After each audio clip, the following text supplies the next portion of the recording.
Hello guys. मुझे नहीं पता कि मैं इस वीडियो को कहाँ से स्टार्ट करूँ, क्या बोलूँ? मतलब मुझे खुद ही समझ नहीं आ रहा।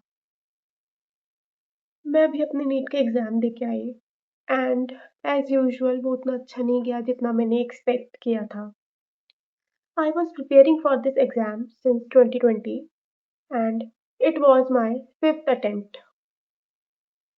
आज मेरे मन में इतना कुछ चल रहा है कि मैं किसी से शेयर नहीं कर सकती। Not even with my family, not even with my brother and not even with my friend. Actually आज तक मेरा कोई दोस्त ज़्यादा अच्छा रहा ही नहीं जिससे मैं शेयर कर सकूँ। आज तक मैं हर चीज़ सिर्फ़ अपने मन तक रख पाई हूँ, मैं किसी से शेयर नहीं कर पाती। बिकॉज़ मुझे बहुत डर लगता है कि लोग बहुत ज़्यादा जजमेंटल होते हैं। वो 1 सेकंड में सामने वाले को ऐसे जज करेंगे कि भाई क्या ही गुनाह कर दिया हो। तो इस डर की वज़ह से मैं आज तक कुछ शेयर नहीं कर पाई। बट अब मुझसे हो ही नहीं पा रहा। मैं वो सब कहना चाहती हूँ जो मैं इतने सालों से अपने मन में रखती आई हूँ। At this point of time मुझे ऐसा फ़ील हो रहा है कि भाई ये एग्ज़ाम क्लियर नहीं हुआ तो बस मेरी तो अब आगे की लाइफ़ कुछ है ही नहीं। मेरे एक्ज़िस्टेंस का भी कोई मीनिंग ही नहीं रहा। इतना ज़्यादा सेल्फ डाउट हो रहा है ना आज खुद पे कि मतलब मुझसे कुछ होगा ही नहीं। मैंने अपने इतने साल वेस्ट कर दिए इस एग्ज़ाम के ऊपर एंड मैं एक एग्ज़ाम क्लियर नहीं कर पाई। लाइक क्या ही करूँगी मैं अपनी लाइफ़ में? डॉक्टर बनना कभी मेरा सपना था ही नहीं, मैं कभी डॉक्टर नहीं बनना चाहती थी। बट अपनी फैमिली के लिए मैं हमेशा ट्राई करती रही कि चलो आज नहीं तो कल ज़रूर होगा, पर एक दिन होगा। एंड इस ईगो के चक्कर में मैं इतने साल वेस्ट कर चुकी हूँ कि आज मुझे अपने ऊपर इतना रिग्रेट हो रहा है कि मैं कुछ बता नहीं सकती। सबसे ज़्यादा रिग्रेट मुझे इस बात का नहीं हो रहा कि मैं फेल हो गई। मुझे खुद के लिए रिग्रेट नहीं हो रहा। आज मुझे मेरे पेरेंट्स के लिए रिग्रेट हो रहा है।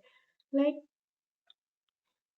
अपने पापा के लिए सबसे ज़्यादा रिग्रेट हो रहा है कि उनका सपना था कि मैं डॉक्टर बनूँ।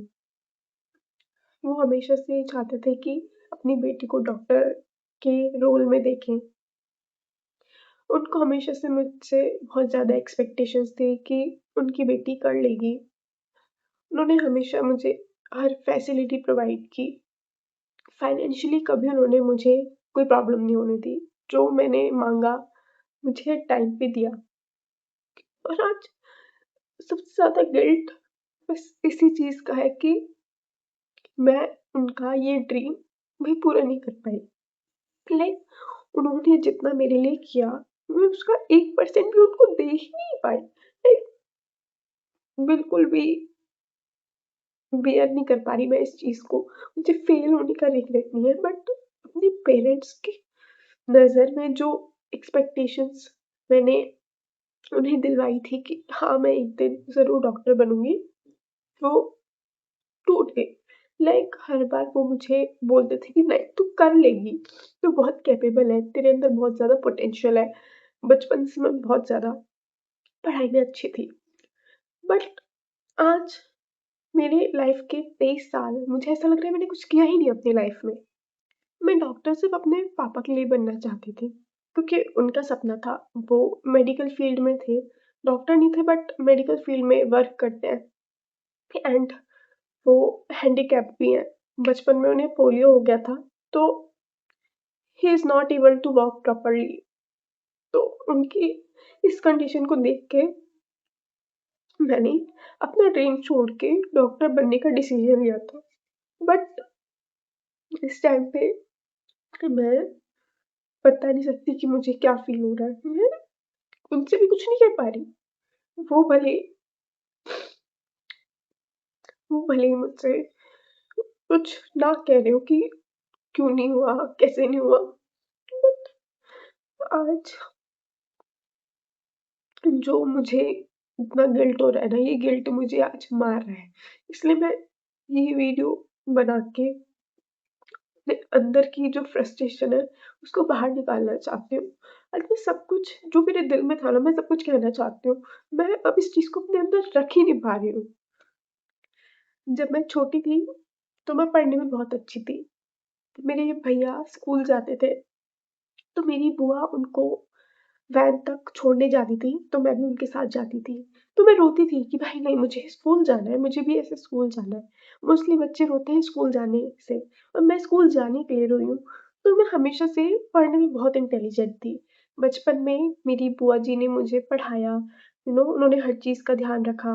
मेरी एजुकेशन, मेरी जितनी एक्टिविटीज़ होती थी, मुझे हमेशा वही मोटिवेट करती थी। हर कॉम्पिटिशन के लिए वही मुझे प्रिपेयर करती थी, और मैं हमेशा फर्स्ट आती थी।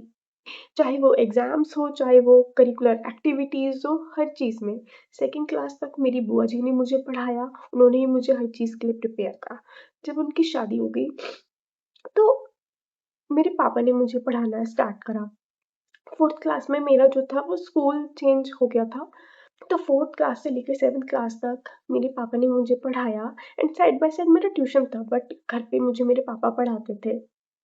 पढ़ाई के साथ-साथ मुझे पेंटिंग का, ड्राइंग का, आर्ट एंड क्राफ्ट का बहुत ज़्यादा क्रेज़ था। मुझे इतना शौक था कि कोई अगर मुझे कलर्स गिफ्ट कर रहा है ना, या मेरे लिए कोई कलर्स लाके दे रहा है, मेरे को ऐसा लगता था पता नहीं क्या ही लाके दे दिया उसने मुझे।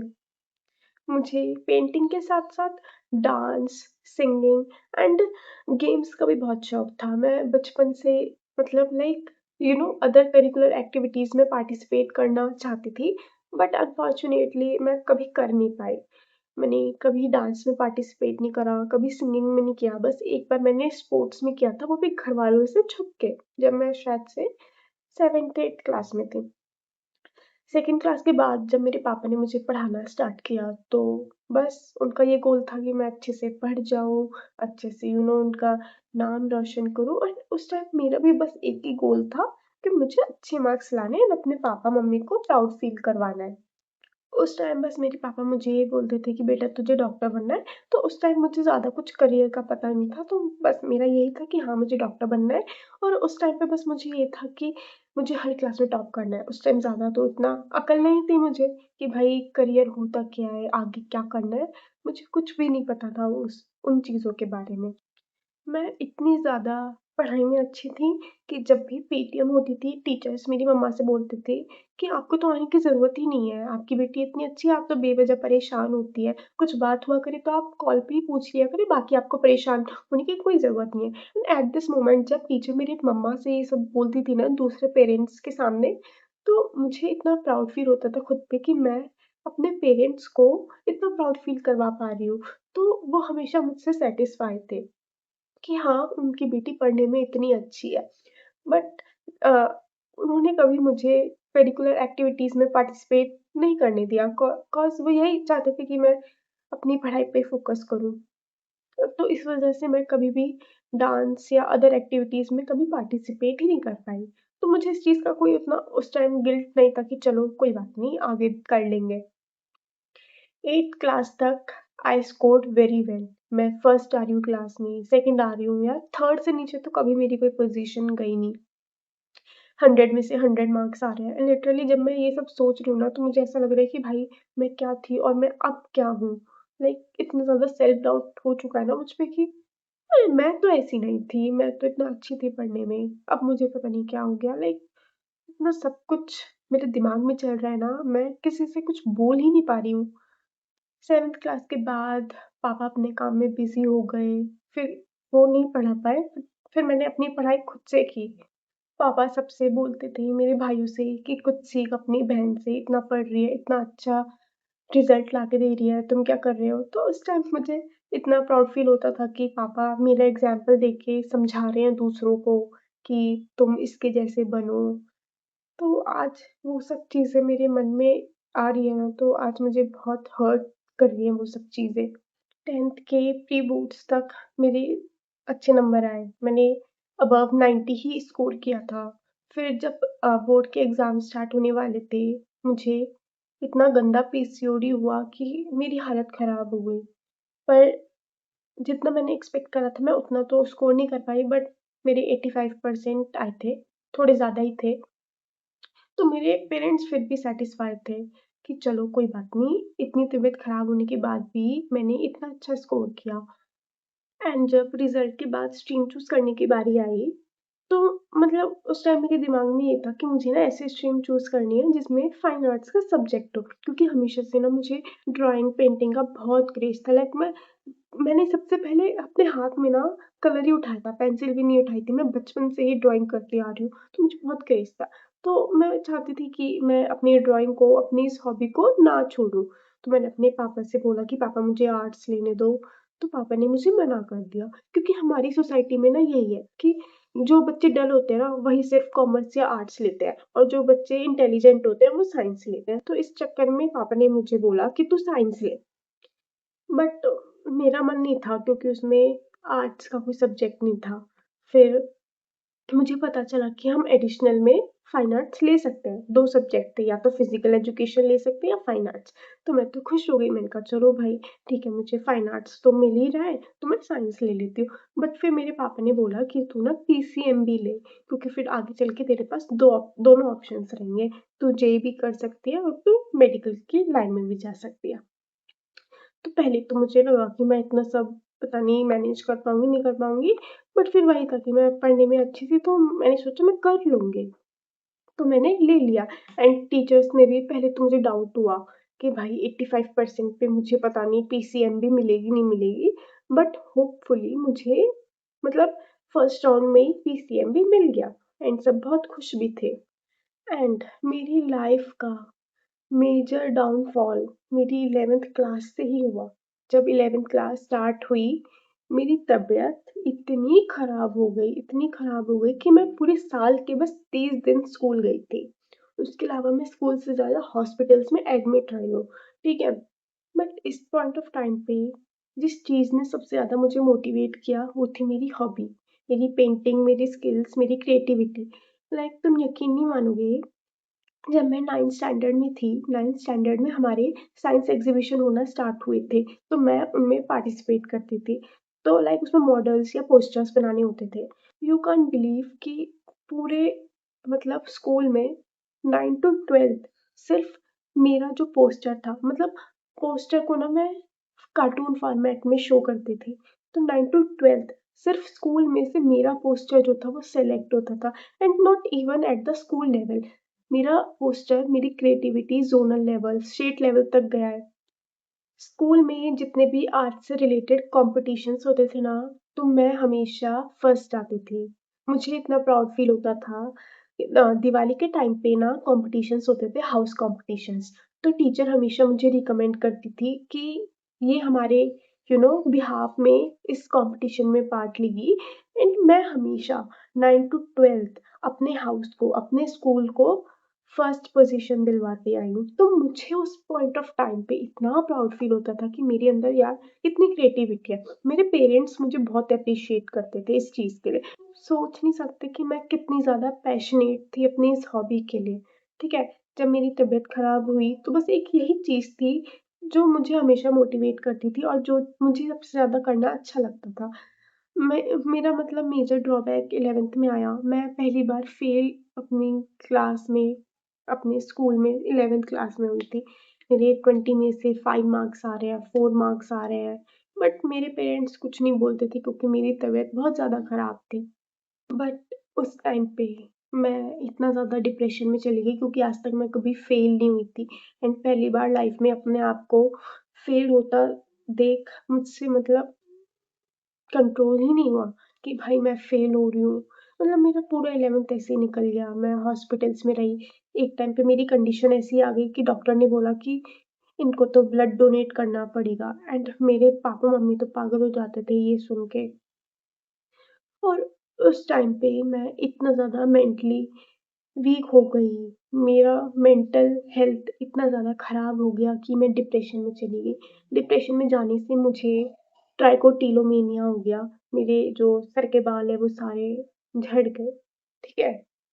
इतना ज़्यादा डाउनफॉल हो गया, मेरे पेरेंट्स बहुत ज़्यादा परेशान रहने लग गए। पूरी 11th क्लास में मैं स्कूल से ज़्यादा डॉक्टर्स के चक्कर काट रही हूँ, हॉस्पिटल्स जा रही हूँ। लाइक इसी में मेरी 11th इतनी वीक हो गई कि मेरा धीरे-धीरे ना पढ़ाई से मन हटता गया। मुझे मतलब ज़्यादा पढ़ाई में इंटरेस्ट रहा ही नहीं, क्योंकि मैं कंटिन्यूअसली हर एग्ज़ाम में फ़ेल होती जा रही थी। तुम यकीन नहीं करोगे कि मेरी क्या मेंटल स्टेट थी, जब 11th क्लास के एंड टर्म एग्जाम स्टार्ट हुए, मुझे कुछ नहीं आता था, तो मैं चीटिंग करके पास हो रही थी। ठीक है, बट जब केमिस्ट्री का एग्जाम था, मुझे इतना डर था कि यार अगर मैं फेल हो गई ना तो मुझे दोबारा से 11th देनी पड़ेगी, और यही क्राइटेरिया था, अगर तुम फेल हो गए तो तुम्हें दोबारा से 11th देनी पड़ेगी। और ये चीज़ ना मतलब मुझे इतना ज़्यादा वो कर रही थी, मतलब डरा रही थी कि भाई अगर मेरे नंबर नहीं आए तो मुझे दोबारा से 11th करनी पड़ेगी, क्या होगा मेरा? तो मैंने क्या करा, मैंने चीटिंग के लिए शीट्स बनाई, और शीट्स ये नहीं कि छोटी-छोटी चिट्स, मैंने रजिस्टर का A4 रजिस्टर के पूरे-पूरे शीट्स जो होती हैं आगे-पीछे सब में, ऐसे मैंने 25 से 30 पेज के जो थी वो चीटिंग शीट्स बनाई। एंड मुझे चीटिंग करना आता नहीं था क्योंकि आज तक मैंने कभी चीटिंग ही नहीं की थी, थोड़ी बहुत की थी, किसी को बता दिया या कुछ पूछ लिया, हल्का बहुत चीट किया होगा, वरना कभी इतना कोई मैंने चीट नहीं किया। मुझे पता नहीं था कि चीटिंग करते कैसे हैं। तो मैंने पूरे रजिस्टर पे केमिस्ट्री का पूरा सिलेबस ही मैंने 25-30 पेजों में लिख डाला। अब मैं पेपर करने गई तो भाई अब हमारे एग्जाम्स में हॉरिजॉन्टल शीट्स आती है इतनी बड़ी, तो मैं उन पे अपना रजिस्टर की शीट छुपा के अपना पेपर कर रही हूँ। लास्ट के 30 मिनट्स से पहले टीचर को कुछ भी नहीं पता चला, मैंने मोस्ट ऑफ द पेपर कर भी लिया था। बट जब आधा घंटा रह रहा था ना, उस टाइम पर मेरी जो इन्विजिलेटर थी उनको शक हुआ, उन्होंने चेकिंग की और मैं पकड़ी गई। ठीक है, मेरे कोर्ट से उनको 19 पेजेस मिले, आगे पीछे दोनों। ठीक है, अब मैं इतना ज़्यादा डर गई कि भाई अब तो मैं गई, अब तो मतलब लाइक मेरे पापा मम्मी मुझे बहुत डांटेंगे, बहुत मारेंगे कि तूने ये किया क्या। वो मेरी क्लास टीचर पे गई, बायो की हमारी क्लास टीचर थी। ठीक है, वो तो इतना अच्छा हुआ कि उन्होंने मेरी ज्योमेट्री खोल के नहीं देखी, बस उनको उन 19 शीट्स मिली, बाकी की जो रह रही थी ना वो मेरी ज्योमेट्री में थी, तो उन्होंने मेरी ज्योमेट्री चेक नहीं करी, तो उस चीज़ में मैं बच गई। बट फिर वो मेरी क्लास टीचर पे गई, क्लास टीचर ने मेरी पेरेंट्स को कॉल कर दिया, मैं बाहर खड़े होके बस मैं डर रही हूँ कि भाई मुझे मेरे मम्मी पापा मारेंगे, क्या होगा, मैं रो रही हूँ। ठीक है, जब मेरे पेरेंट्स आए वो चुपचाप अंदर चले गए। ठीक है, फिर पहले तो टीचर ने मेरे पेरेंट्स से बात की, उसके बाद मुझे बुलाया, बट फिर जो कॉन्वर्सेशन चली मुझे इतना याद नहीं है, बट एट द एंड किसी ने मुझे कुछ नहीं कहा क्योंकि उनको मेरी मेंटल स्टेट पता थी, मेरी कंडीशन पता थी, और उनको उनके पास मेरा रिकॉर्ड था कि मैं पढ़ने में एक अच्छी स्टूडेंट थी, तो किसी ने मुझे कुछ नहीं कहा, बस मुझे समझाया। एंड मेरी क्लास टीचर ने मेरे पेरेंट्स से बोला कि आप इसकी काउंसलिंग करवाओ। ठीक है, तो मेरे पेरेंट्स ने एग्री कर लिया, एंड उसी टाइम ना हमारे स्कूल में काउंसलिंग के लिए टीचर आई थी, तो सब सॉर्ट हो गया उस टाइम पे, मेरे से किसी ने ज़्यादा कुछ कहा नहीं। जब नेक्स्ट पेपर की टर्न आई, तो वही काउंसलिंग की टीचर की ड्यूटी हमारी क्लास में लगी हुई थी, एंड उस टाइम पे ना मतलब लाइक मैं इतना ज़्यादा स्ट्रेस में थी कि मैंने अपने हाथ में कट्स मार लिए नाइफ से। बट मैंने अपना सिर्फ गुस्सा शांत करने के लिए वो थोड़ी बहुत नाइफ से जो थे वो कट्स मारे थे, क्योंकि यार मेरे पास ना कभी कोई ऐसा रहा ही नहीं कि मैं अपने मन की बात किसी से शेयर कर पाऊँ, तो मेरे अंदर इतना ज़्यादा गुस्सा भरा पड़ा था ना, तो अनफॉर्चुनेटली मतलब मैं उस time out of mind out of control थी, मुझे समझ ही नहीं आ रहा था मैं क्या कर रही हूँ, तो इस चक्कर में मैंने अपने हाथ में कट्स मारे थे। एंड उस टाइम था सर्दियों का टाइम, विंटर चल रहे थे, तो फुल स्लीव्स के कपड़े पहनते थे, तो किसी को कभी गौर मतलब किसी की नज़र नहीं गई। बट जब उस टाइम काउंसलिंग वाली टीचर की ड्यूटी लगी थी, तो उनकी नज़र ना मेरे कट्स पे पड़ गई। तो उस टाइम मैंने छुपा लिया उनसे, ठीक है? उन्होंने मुझसे कुछ नहीं कहा। फिर उन्होंने मेरी क्लास टीचर से पता नहीं क्या बात की, फिर दोबारा मेरे पेरेंट्स को बुलाया गया। इस बार काउंसलिंग वाली टीचर ने बुलाया था। मेरे पेरेंट्स को बताया, मेरे पेरेंट्स वहीं रोने लग गए, ठीक है? तो उन्होंने फिर बोला कि मैम प्लीज़ आप इससे बात करके देखो, क्या चल रहा है इसके मन में, क्या चाहती है ये हमें तो कुछ बताती नहीं है। एंड लिटरली मैं किसी से बात नहीं करती थी, मैं सिर्फ़ अपने रूम में, मेरा कोई पर्सनल रूम नहीं है, बट मैं चुपचाप बस कमरे में पड़ी रहती थी, किसी से कुछ बोलती नहीं थी, कुछ करती नहीं थी। तो काउंसलिंग टीचर ने मेरी काउंसलिंग करना स्टार्ट किया, बट मैं कभी उनके सामने भी कुछ बोल ही नहीं पाई, मैं बस चुप उनकी बातें सुनती रहती थी। वो कुछ पूछती थी तो मैं अगर बोलना भी चाहूँ ना तो मैं बोल ही नहीं पाती थी। फिर क्लास 11th खत्म हुई, मैं जैसे 12th में आई तो हमें फाइन आर्ट्स में ना प्रोजेक्ट मिलना स्टार्ट हुए। एंड बड़ी-बड़ी हमें शीट्स बनाना, पेंटिंग्स बनाने के लिए मैम ने काम देना स्टार्ट किया। तो फिर उस टाइम ना मेरे पापा ने मुझे 5000 के कलर्स ला के दिए। तुम सोच सकते हो 5000 के कलर्स, लाइक उन्होंने मेरे लिए कितना किया। बस मैंने बोला कि पापा मुझे कलर्स चाहिए, ऐसे-ऐसे मैम ने मुझे प्रोजेक्ट्स बनाने के लिए काम दिया है। उन्होंने मुझे हर तरह के कलर ला के दिए एंड यही सब चीज़ें आज मैं सोच रही हूँ ना कि मेरे पापा ने मेरे लिए इतना किया। अगर मैं उनसे ₹1 की चीज़ माँग रही हूँ ना, वो मुझे ₹100 की चीज़ ला के देते थे and that really hit me today, क्योंकि उन्होंने जितना मेरे लिए किया ना, मैंने 1% भी उनके लिए कुछ नहीं किया। बस बस मेरे बोलने की देर होती थी कि पापा मुझे ये चीज़ की ज़रूरत है, प्लीज़ आप मुझे ला के दे दो। कभी मना नहीं किया उन्होंने। हर चीज़ मुझे प्रोवाइड करी, 5000 के कलर्स ला के दिए मुझे एंड जब मैं पेंटिंग ड्राइंग करने लगी, तो उस टाइम ना मुझे समझ आ गया कि मुझे मेरी लाइफ़ में करना क्या है। मुझे इतना समझ आ गया कि मुझे अब इसी फ़ील्ड में जाना है, पेंटिंग, ड्राइंग, क्रिएटिविटी वाली फ़ील्ड में। बट एग्ज़ैक्ट करना क्या है वो अभी तक नहीं पता था। बट फिर ना मैंने धीरे-धीरे फ़ैशन डिज़ाइनिंग के कोर्स को इवैल्यूएट करना स्टार्ट किया एंड मेरी जो चाची हैं वो शादी से पहले फ़ैशन डिज़ाइनिंग का कोर्स कर चुके हैं, तो वो मुझे अपनी फाइल्स दिखाती थीं। तो फिर उसके बाद मैं पूरी श्योर हो गई कि भाई मुझे करना क्या है। मैं अलग से लाइक जब भी मेरा मूड ख़राब रहता था या मुझे बहुत ज़्यादा नेगेटिव फ़ील होता था, मैं स्केच बनानी स्टार्ट कर देती थी। फ़ैशन डिज़ाइनिंग में ड्रेसेज़ होती हैं, मॉडल्स होते हैं, मैं वो बनाना स्टार्ट कर देती एंड लिटरली मैं इतना अच्छा बनाती थी, एवरीवन प्रेज़ मी, ठीक है? सब मुझे बोलते थे, "यार, ये तो बंदी अलग ही लेवल की क्रिएटिव है।" तो मुझे बहुत ज़्यादा प्राउड फ़ील होता था एंड मैं बिल्कुल श्योर हो गई थी कि मुझे फ़ैशन डिज़ाइनर बनना है, ठीक है? फिर मैंने अपने पापा से बहुत बार बोला कि पापा मुझे फ़ैशन डिज़ाइनर बनना है, मैं ये पढ़ाई-वढ़ाई में मेरा ज़्यादा इंटरेस्ट नहीं है। बट उस टाइम मेरे पापा-मम्मी ना इस चीज़ को सीरियस नहीं लेते थे, वो मज़ाक में ले लेते थे कि ये बस अभी ऐसे ही बोल रही है। पर मैं एकदम श्योर थी कि मुझे करना क्या है। मैंने अपना ड्रीम बना लिया था कि मुझे फ़ैशन डिज़ाइनर बनना है, मुझे एनआईएफटी का एग्ज़ाम क्लियर करना है, या तो मैं एनआईएफटी मुंबई में जाऊँगी या मैं दिल्ली वाले में जाऊँगी, ठीक है? मैंने पूरा रिसर्च कर लिया उस बारे में कि भई क्या क्राइटेरिया होता है, क्या एग्ज़ाम होता है, मैंने सब कुछ सोच के रख लिया। फिर धीरे-धीरे क्लास 12th खत्म हुई एंड फिर नीट का टाइम आया। नीट के एप्लीकेशन फॉर्म रिलीज़ हुए 2020 में एंड उसी टाइम एनआईएफटी के फॉर्म भी रिलीज़ हुए। फिर मेरे पापा ने बोला कि चल नीट के फॉर्म भरते हैं। तो फिर मैंने पापा से बोला, "पापा मुझे नीट नहीं देना, मुझे एनआईएफटी क्लियर करना है।" तो फिर पापा ने और बाकी सबने मुझसे बोला कि, "क्या करेगी फैशन डिज़ाइनर बन के, और इसमें तो बस सिलाई-कढ़ाई और टेलरिंग का काम है। ये तो वो लोग करते हैं जो पढ़ने में अच्छे ना हों या जिनका पढ़ाई में दिमाग ना चलता हो।" ठीक है? तो उस टाइम सबने मुझे कन्विंस करने की कोशिश की कि तू इस चीज़ से बाहर निकल जा, बट मैंने नहीं सुनी किसी की, ठीक है? तो पापा ने बोला एक काम कर, चल नीट के साथ-साथ ना फॉर्म भर ले इसका भी, ठीक है? तुझे एनआईएफटी देना है तो वो भी दे ले, पर तू नीट का फॉर्म भी भर ले। तो मैं इस चीज़ में एग्री कर गई, ठीक है?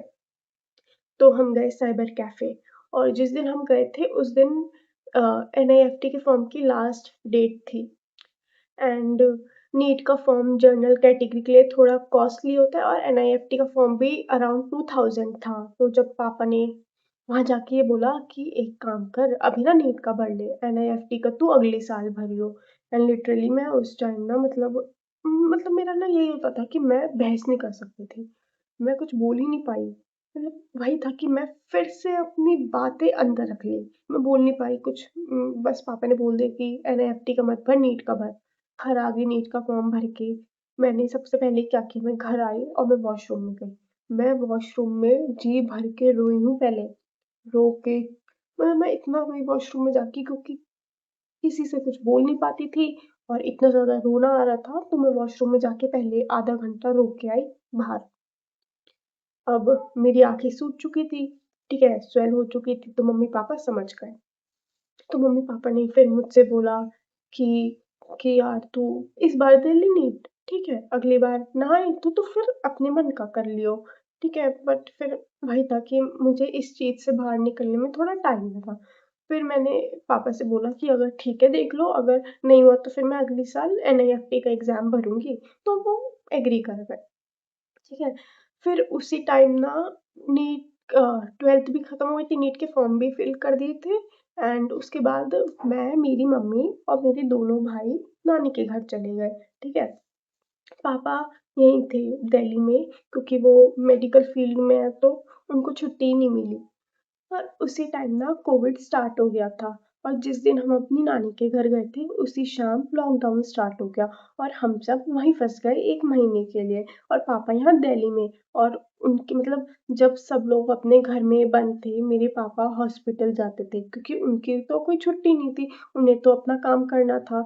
एंड हम सब वहाँ डरे हुए हैं कि पापा को कुछ ना हो जाए, तो हम सब वहाँ परेशान रहते थे, यहाँ पापा अपनी डेली ड्यूटी पे जा रहे हैं। उसी टाइम मुझे एक चीज़ बहुत ज़्यादा हिट करी कि मेरे पापा इस टाइम पे अपनी हेल्थ को ना देखते हुए कोविड के टाइम पे अपनी ड्यूटी कर रहे हैं। और अगर अगर उन्हें उस मतलब मैं ऐसा सोचती थी कि अगर उन्हें कुछ हो गया तो तू मतलब लाइक क्या करेगी? उनका बस एक ही सपना था कि तू डॉक्टर बन जाए। अगर तू उनका ये सपना भी पूरा नहीं कर सकती तो फिर क्या ही रह जाएगा? वहाँ मुझे ये चीज़ बहुत ज़्यादा हिट कर गई कि यार कोई बात नहीं, फैशन डिज़ाइनिंग बाद में करेंगे। नीट देते हैं, अच्छे से नीट देते हैं। एटलीस्ट पापा को तो खुशी फ़ील होगी कि हाँ, उनकी बेटी ने कर दिखाया। उस दिन मैंने फिर अपना पैशन, अपना करियर और अपना ड्रीम छोड़ने का डिसीज़न ले लिया, और वहीं नानी के घर से मैंने प्रिपरेशन करनी स्टार्ट की। ठीक है, मैं थोड़ा बहुत यूट्यूब से पढ़ना स्टार्ट किया एंड तुम यकीन नहीं मानोगे कि मुझे ना कुछ भी नहीं आइडिया था कि भाई क्या सिलेबस है। और जब मैं पढ़ती थी ना तो हमारी केमिस्ट्री की बुक्स में जो पहला चैप्टर है, जैसे some basic concepts of chemistry, उसको टीचर स्मॉल कंसेप्ट से पढ़ाते हैं। तो जब मैं यूट्यूब से पढ़ती थी तो मुझे तो पता नहीं था कि टीचर्स फर्स्ट चैप्टर को जो some basic concepts of chemistry है उसको मोल कंसेप्ट से पढ़ाते हैं। अब भाई मैं परेशान हूँ भाई, ये चैप्टर तो टीचर पढ़ा ही नहीं रही है, मोल कंसेप्ट क्या है? क्योंकि उसमें उस चैप्टर में सब टॉपिक का नाम है मोल कंसेप्ट। तो मुझे ये लगता था क्या टीचर सिर्फ मोल कंसेप्ट ही पढ़ा रहे हैं या पूरा चैप्टर करवाएंगे, तो मुझे इतना भी आइडिया नहीं था। ऐसे पीरियोडिक टेबल वाला बुक में उसका नाम कुछ अलग है और सब टीचर्स उसको पीरियोडिक क्लासिफिकेशन से पढ़ा रहे हैं, तो मैं फिर कंफ्यूज, मैंने कहा भाई ये चैप्टर कहाँ है, ये चैप्टर तो है ही नहीं बुक में, और जो चैप्टर बुक में है वो तो सर पढ़ा ही नहीं रहे। बाद में पता चला कि दोनों सेम, मतलब दोनों सेम चैप्टर्स ही है, बस टीचर्स ने उसका नाम अलग रख दिया। मुझे इतना भी आइडिया नहीं था, और ऊपर से मुझे कोई गाइड करने वाला नहीं था कि भाई कैसे प्रिपरेशन करनी है, क्या करना है। तो जब मैं घर वापस आई तो मैंने अपने पापा से बोला कि पापा मैं नीट की प्रिपरेशन करूँगी। बट मैंने ये चीज़ नहीं बताई कभी किसी को कि मैंने क्यों अपना ड्रीम छोड़ दिया, क्यों मैं एकदम से नीट देने का डिसीजन लिया। ये चीज़ मैं आज पहली बार यहाँ बोल रही हूँ। ठीक है, जब मैंने पापा से बोला तो पापा ने बहुत सारे इंस्टीट्यूट्स में बात करी। ठीक है, बहुत बड़े-बड़े इंस्टीट्यूट्स में, जो बड़े-बड़े इंस्टीट्यूट्स हैं उनमें बात करी तो उन्होंने ऑनलाइन का ही इतना ज़्यादा अमाउंट बता दिया कि 3 लाख। अब भाई 3 lakh is a huge amount. अगर क्लासेस ऑफलाइन होती तो समझ आता, बट ऑनलाइन उस टाइम पे मेरे लिए एकदम न्यू था क्योंकि मैं आज तक कभी ऑनलाइन पढ़ी नहीं थी। मुझे कोई आइडिया नहीं था कि ऑनलाइन में कैसे पढ़ाया जाता है।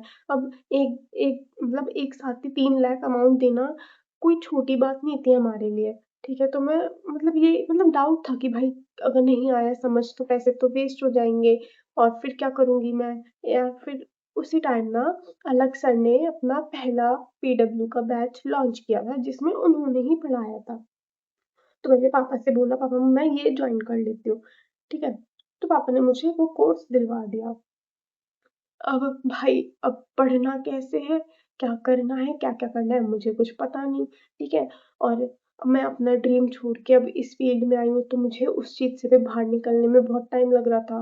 मैं मतलब इतना ज़्यादा रोती थी, मुझे समझ नहीं आता था, किसी से कुछ बोल नहीं पाती थी, कोई बड़ा नहीं था मेरे ऊपर, मुझे कोई गाइड करने वाला नहीं था कि कैसे क्या करना है, ठीक है? तो पहला साल तो ऐसे ही निकल गया। हाँ, जब मैंने 12th के साथ दिया था ना, वो तो मैंने ऐसे ही दे दिया था, ज़्यादा कुछ प्रिपेयर करके दिया ही नहीं था।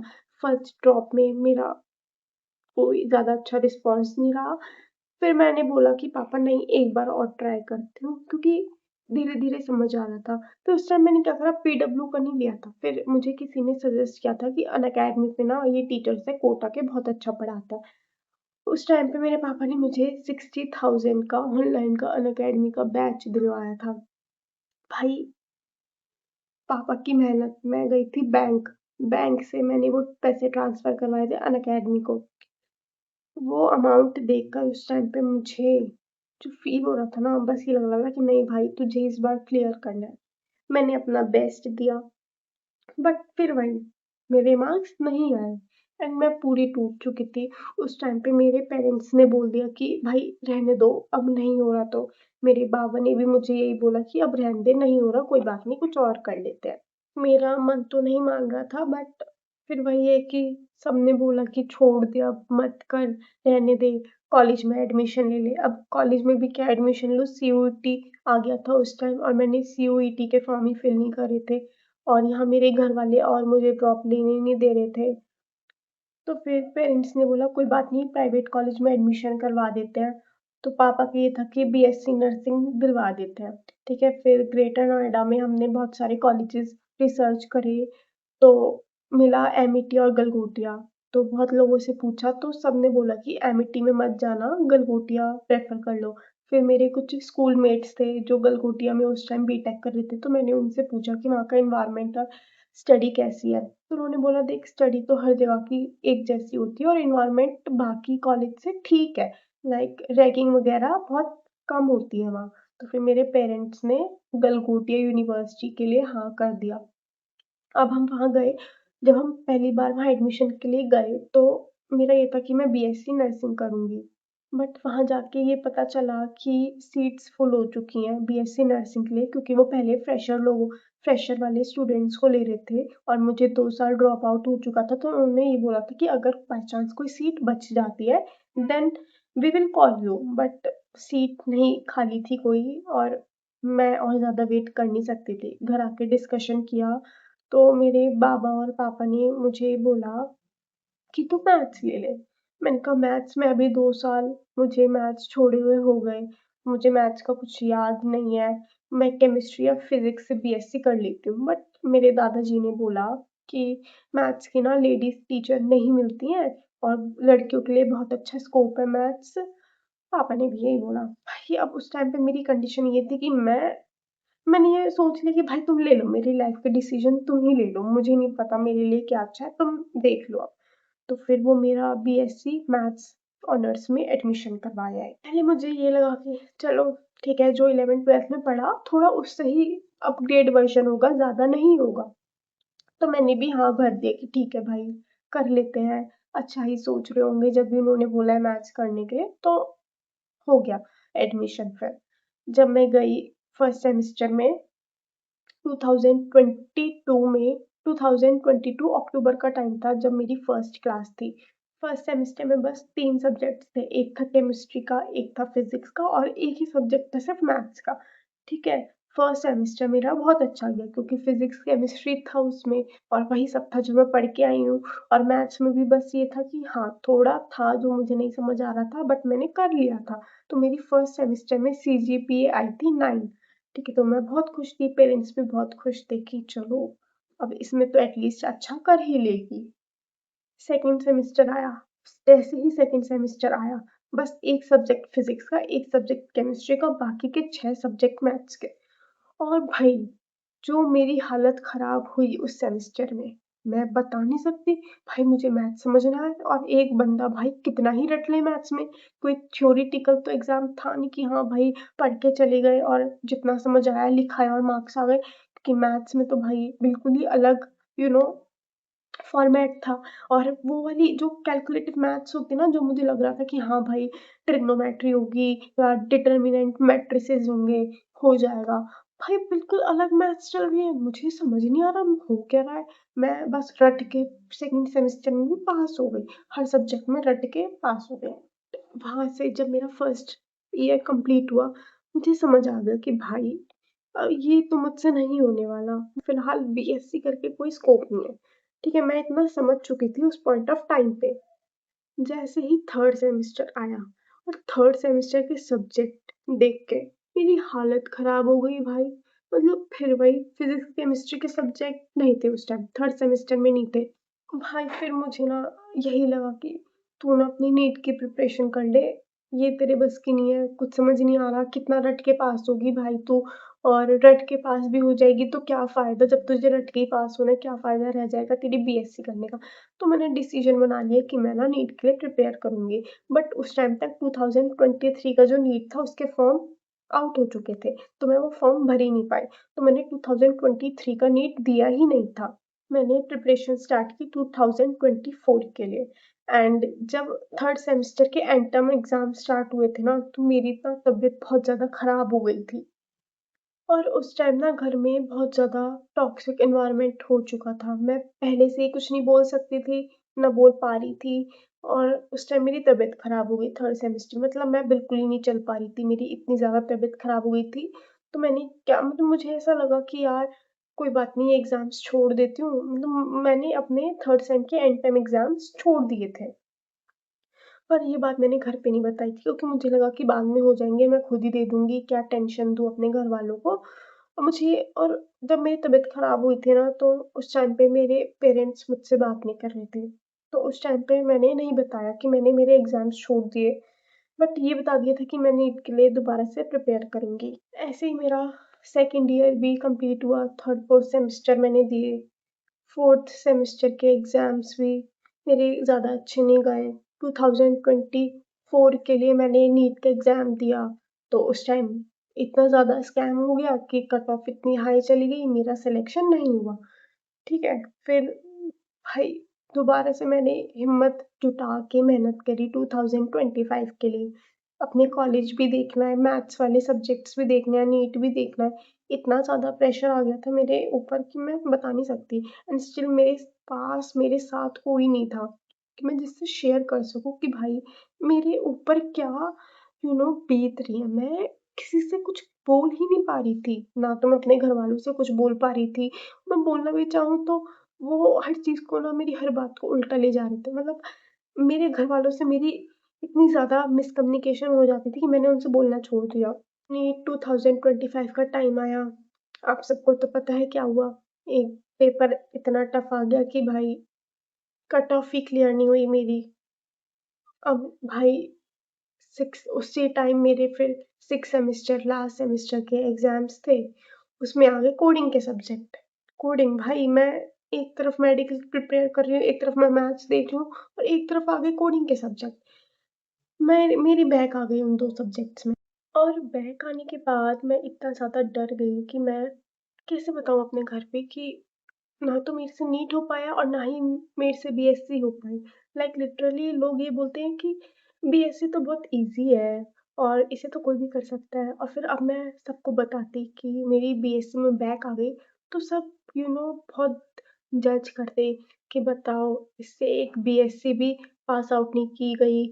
तो लिटरली मैं बहुत ज़्यादा डर गई और ये बात मैंने अपने घर वालों से छुपाई कि बाद में मैं अपने आप छुप के बीएससी के एग्ज़ाम्स दे दूँगी। अब मम्मी-पापा बीएससी के रिज़ल्ट्स के बारे में पूछने लगे कि भाई तेरा रिज़ल्ट क्यों नहीं आ रहा? क्या हो गया? तेरा रिज़ल्ट इतना डिले क्यों हो रहा है? क्योंकि मैंने साइड बाय साइड बीएड के फॉर्म भी भरे थे। क्योंकि मुझे पता था कि मैं एमएससी मैथ्स से तो बिल्कुल नहीं कर सकती, बट मैं बीएड साइंस से कर सकती हूँ, तो इसलिए मैंने बीएड का फॉर्म भरा था। बट अब जब मेरी बीएससी ही कंप्लीट नहीं हो पाई, तो फिर मैं बीएड के एग्ज़ाम्स दे के क्या करती? और इसी डर के चक्कर में मैंने दोबारा से सोचा कि मेरा करियर ना ख़राब हो जाए, तो इसलिए मैंने दोबारा से नीट 2026 की प्रिपरेशन स्टार्ट की थी। बट आफ्टर दिस मेरे घर वालों को पता चल गया कि मेरी बैक आई हुई है और मेरे थर्ड सेमेस्टर के भी एग्ज़ाम्स रहते हैं, तो बहुत ज़्यादा उन्होंने मुझे डाँटा कि तूने छुपाई ये बात। बट लिटरली मैं छुपाना नहीं चाहती थी, बट मैं बहुत ज़्यादा डर गई थी, इसलिए मैंने वो चीज़ें छुपाई। फिर मैंने साइड बाय साइड अपने बीएससी के जो बैक के एग्ज़ाम्स थे उनकी भी प्रिपरेशन स्टार्ट की और नीट 2026 के लिए भी प्रिपेयर किया था। बट अनफॉर्च्यूनेटली फिर से मेरी उन 2 सब्जेक्ट्स में बैक आ गई। मतलब लाइक लिटरली मुझे खुद समझ नहीं आता कि मेरे साथ हुआ क्या? लाइक मैं आज अपने आप पे क्वेश्चन करती हूँ कि भाई तू तो नहीं थी ऐसे, तू ऐसे कैसे हो गई? पर अभी मैंने अपने बीएससी के बारे में किसी को नहीं बताया कि मेरी दोबारा से बैक आ गई है और नीट 2026 भी मेरा उतना अच्छा नहीं गया। तो अब मुझे खुद समझ नहीं आ रहा क्योंकि मैं ना तो इधर की रही और ना ही मैं उधर की रही और मेरे पास अब कुछ ऑप्शन ही नहीं बचा। लाइक लिटरली जो मैंने सोचा था, कुछ भी नहीं हुआ। मैंने अपने 6 साल ऐसे ही वेस्ट कर दिए। लाइक मेरा वो पढ़ाई का कोई फ़ायदा ही नहीं हुआ। अभी मुझे बिल्कुल कुछ समझ नहीं आ रहा कि मैं क्या करूँ, क्या ना करूँ? कोई ऑप्शन ही समझ नहीं आ रहा। लाइक मुझे ऐसा फ़ील होता है शायद अगर उस टाइम मैं अपने पैशन और अपने ड्रीम के लिए ज़िद कर लेती, तो एटलीस्ट मैं आज इस स्टेज पे नहीं होती जिस पे मैं आज हूँ। कुछ ना कुछ तो अपनी लाइफ़ में अचीव कर लिया होता मैंने। जितना बुरा मुझे आज खुद के लिए लग रहा है, उससे ज़्यादा मुझे अपने पेरेंट्स के लिए लग रहा है क्योंकि मेरी वज़ह से उनकी सारी एक्सपेक्टेशंस टूट गई, स्पेशली फॉर माय पापा। मैं उनका सपना पूरा नहीं कर पाई और लिटरली अब मेरे अंदर हिम्मत नहीं है कि मैं अब दोबारा से नीट की प्रिपरेशन करूँ। मैं अब अपनी बाकी की लाइफ़ इस नीट के चक्कर में वेस्ट नहीं कर सकती। मैंने बहुत कुछ इसके चक्कर में पहले ही खो दिया। अब मैं आगे आने वाली लाइफ़, आने वाले टाइम में और कुछ खोना नहीं चाहती। तो this was my last attempt. I will never give any attempt now. बस ये नीट की जर्नी अब मैं यहीं स्टॉप करूँगी क्योंकि जो चीज़ हमारी किस्मत में नहीं लिखी ना, वो हम शायद कितनी भी मेहनत कर लें, वो हमें नहीं मिलेगी। एंड शायद मैं नीट के लिए नहीं बनी और नीट मेरे लिए नहीं बना। तो इसलिए मैं अब दोबारा इस नीट के लूप में नहीं फँसूँगी। पता है हमेशा मेरे साथ क्या होता है कि मैं अपनी ईगो पे आ जाती हूँ कि क्यों नहीं हो रहा मुझसे? भाई मैं इतनी इंटेलिजेंट हूँ, इतना पढ़ने में शार्प हूँ, तो क्यों नहीं हो रहा? थोड़े नंबर से मेरा सिलेक्शन रह गया, कोई बात नहीं, अगली बार मैं और मेहनत करूँगी। बट हर बार कुछ ना कुछ मेरे साथ हो ही जाता है, मेरा सिलेक्शन रुक जाता है। तो मैं अपनी इस ईगो के चक्कर में अपना टाइम बर्बाद करती जा रही थी। NEET is just a loop, ठीक है? तुम जितना इसके अंदर घुसोगे, तुम फँसते चले जाओगे, तुम्हें इसके अलावा और कुछ दिखेगा ही नहीं। तुम अपनी लाइफ़ में बाकी कुछ करने लायक नहीं बचोगे। मैं अभी मुझे खुद नहीं पता कि अब मैं आगे क्या करूँगी? इतना प्रेशर है ना कि कुछ नहीं हुआ तो 2 साल में शादी करवा देंगे। लाइक लिटरली अब मुझे शादी से इतना डर है कि मैं नहीं करना चाहती शादी अभी। उम, मुझे शादी के नाम से ही डर लगता है और अभी मैं कुछ कर ही नहीं पा रही हूँ, तो और इतना प्रेशर आ चुका है कि मुझे कुछ समझ ही नहीं आ रहा है कि मैं क्या करूँ अब आगे।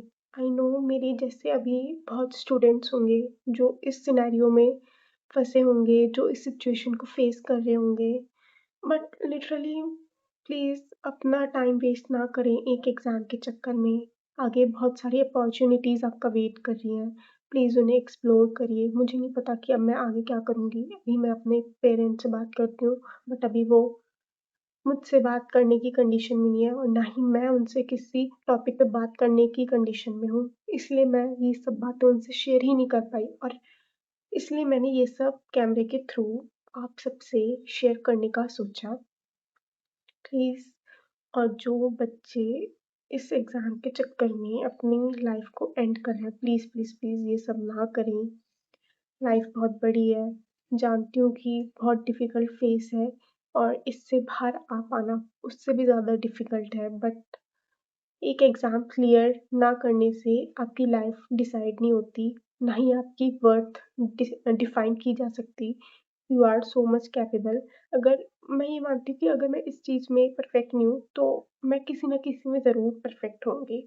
मेबी शायद यार वही होता है कि जो चीज़ हमारे लिए नहीं बनी होती, हम चाहे कितनी भी कोशिश कर लें, हमें वो नहीं मिलेगी and I believe in God's plan. उन्होंने कुछ तो मेरे लिए प्लान किया होगा, जो इससे अच्छा ही होगा, इसलिए अब मैं दोबारा इस लूप में तो बिल्कुल नहीं फँसने वाली और ना ही अब मैं नीट के लिए और कोई अटेम्प्ट देने वाली। This was my last attempt, and yeah, that's my full story. If anyone can relate to this, please comment down, share your story too. We will figure out कि अब हमें आगे क्या करना चाहिए, क्योंकि ऐसे टाइम पे हम ही एक दूसरे का सपोर्ट बनेंगे, क्योंकि मैं जानती हूँ कि आज मैं अकेली नहीं हूँ, एंड आई नो बहुत सारे बच्चे मेरी स्टोरी से रिलेट कर पा रहे होंगे। So share your NEET journey too with me, so that आपको भी थोड़ा बेटर फील हो। अगर आप अपने घर वालों से शेयर नहीं कर पा रहे तो आप मेरे साथ शेयर करें। We will figure out together, and yeah that's my story. Bye.